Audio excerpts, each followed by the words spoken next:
देशात गेल्या काही वर्षांपासून वातावरणात सातत्याने बदल होत आहे. मार्च महिन्यापासून देशात उकाडा सुरू झाला आहे. दरम्यान एप्रिल महिन्यात तापमानाचा पारा आणखी वाढणार असल्याचा इशारा हवामान विभागाने दिला आहे. त्याचबरोबर देशात यंदा मान्सूनला पोषक स्थिती राहील. सरासरीपेक्षा अधिक पाऊस यंदा होऊ शकतो असा अंदाज हवामान विभागाने वर्तवला आहे. देशात 2025 मध्ये जून ते सप्टेंबर दरम्यान सरासरीच्या दरम्यान 105% पावसाचा अंदाज वर्तवण्यात आला आहे. पश्चिम आणि दक्षिण भारतात चांगला पाऊस होईल तर महाराष्ट्रात पुरेसा पाऊस कोसळणार आहे. मान्सूनवर अल निनोचा धोका नसल्याने देशात चांगला पाऊस पडणार आहे.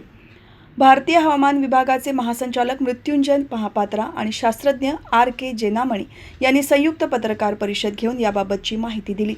IMDचा पुढील अंदाज मेच्या शेवटच्या आठवड्यात जारी करणार आहेत.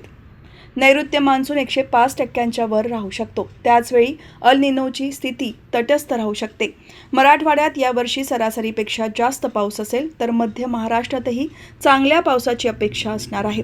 यासह कोकण आणि विदर्भातही पाऊस सरासरी ओलांडेल असा अंदाज आहे. मान्सून वेळेवर सुरू होईल म्हणजे जूनच्या पहिल्या आठवड्यात मान्सून केरळमध्ये पोहोचेल असाही हवामान विभागाचा अंदाज आहे.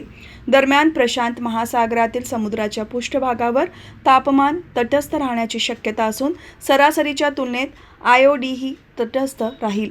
यासह उत्तर गोलार्धामध्ये हिम आच्छादनाचे प्रमाण सरासरीपेक्षा कमी असेल. ही परिस्थिती चांगल्या मान्सूनसाठी लाभदायी ठरते. त्यामुळे देशात यंदा सरासरीपेक्षा अधिकचा पाऊस बरसण्याची शक्यता आहे.